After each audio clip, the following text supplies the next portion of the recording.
So recently एक मैंने video देखी जिसके अंदर वो हमारे लेजेंडरी बॉडी बिल्डर जो ऑल टाइम बच्चा पैदा बाद में होता है उसका फेवरेट बॉडी बिल्डर बन जाता है, जिनका नाम है रोनी कॉलमैन। तो रोनी कॉलमैन की एक वीडियो देखी जिसके अंदर वो बता रहे थे अपने एक इंटरव्यू के अंदर, ब्रॉडकास्ट के अंदर, के 0.33% उनका बॉडी फैट परसेंटेज था। जब उनसे सवाल पूछा गया कि आपका बॉडी फैट परसेंटेज क्या था जब आप स्टेज के ऊपर थे, ऐसा स्टेज जिसको डेथ स्टेज कहा जाता है, और डेथ स्टेज कहने के पीछे एक डेथ वाली एक वजह भी है कि उसको डेथ स्टेज क्यों कहा जाता है। तो उन्होंने कहा कि 0.33% उनका बॉडी फैट परसेंटेज था। So based on the American journalist clinical nutrition who said that कि एक एवरेज बॉडी की जो हेल्दी बॉडी फैट परसेंटेज है for womens it's around 21 to 32%, but if we call about the males तो यही चीज mails के अंदर होती है 22% to 33%। तो उन्होंने फिर इसका मतलब हुआ कि एक और सवाल हुआ कि can we have gain lean 70% of muscles. तो उन्होंने कहा कि भाई 7% से लेकर 21% तक का बॉडी फैट, ऐसा बंदा जो एक एथलीट है, एथलीट बंदा अपना फैट परसेंटेज 7% to 22% तक कर सकता है। सो इट्स मीन कि आप अपना बॉडी फैट जो बॉडी मसल्स है, लीन मसल्स, इवन के 92% 93% तक नेचुरली गेन कर सकते हैं, बाकी आपका जो फैट परसेंटेज पीछे रह गया। लेकिन यही बात अगर हम करें एक एवरेज बंदे के पास, तो उन्होंने कहा कि यही 70 to 90%।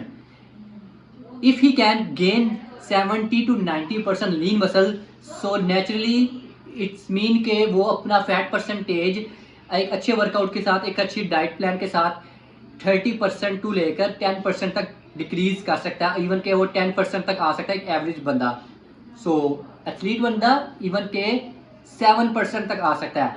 But today we are talking about the enhanced ones, our favorites, our legends, our bodybuilders। so सबसे पहला नाम आएगा एंड्रियास मुंजर, एक ऐसा बॉडी बिल्डर को रोनी कॉलमैन के बाद one of my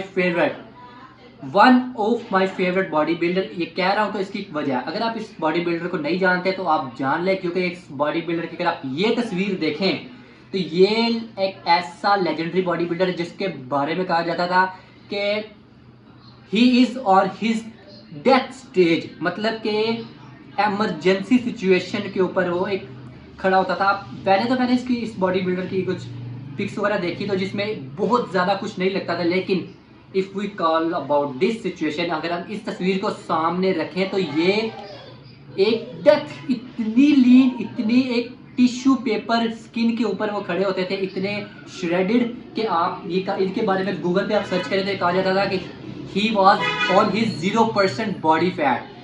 so 0% body fat. तो यहाँ पर डॉक्टर्स कहते हैं कि the humans are not aware for their fats which are on their nerves and their brain. उनके ब्रेन के अंदर, उनके नर्व्स के अंदर जो बॉडी फैट होता है वो 2% से 5% तक होता ही होता है, जो उनके नहीं होता। लेकिन साइंटिफिकली जो गूगल कह रहा है ही वॉज ऑन हिज 0%। आप ये नहीं कह सकते कि 0 राउंड अबाउट होगा या इवन 0 ही होगा। अब इसका आपको क्या लगता है, इसका जवाब आप लोग ही देंगे। लेकिन if we talk about the Ronnie Coleman, इनसे सवाल पूछा गया कि ये अपने किस जो उनका एरा था कंपटीशन का पॉइंट जहाँ ये तैयारी कर रहे थे, जो 10 से 12 दिन तक, तो कितना टाइम पीरियड, क्या फैट परसेंटेज था, he was on is around 5%, which is too good. तो उन्होंने उसका जवाब दिया कि ये मेरे जेनेटिक्स में है कि मैं इस बॉडी फैट परसेंटेज तक रहता हूँ और कम्पीट 0.33 करता। तो एंड ऑफ द टाइम सवाल आप लोगों पे ये है कि क्या आप लोगों को लगता है कि ये हमारे लेजेंड्स, हमारे बॉडी बिल्डर्स, ये तो हमारे फेवरेट्स, क्या ये इस बॉडी फैट परसेंटेज पे हैं कि या फिर इनकी ये जो इनका टेस्ट है उनमें कोई गड़बड़ी या कि थ्योरी टाइप होगा। तो क्या आप लोगों को क्या लगता है? सो जो भी है कमेंट करके ज़रूर बताना। लाइक करोगे तो मज़ा आएगा, और सब्सक्राइब करोगे तो दिल की घंटी मेरी भी बजेगी, और ऑब्वियसली सब्सक्राइब के साथ घंटी तो दोनों की बजानी पड़ती है। सब्सक्राइब करो, लाइक करो, कमेंट करो। मिलते हैं नेक्स्ट वीडियो के अंदर। सो तब तक के लिए खुदा हाफिज़, स्टे ट्यून्ड।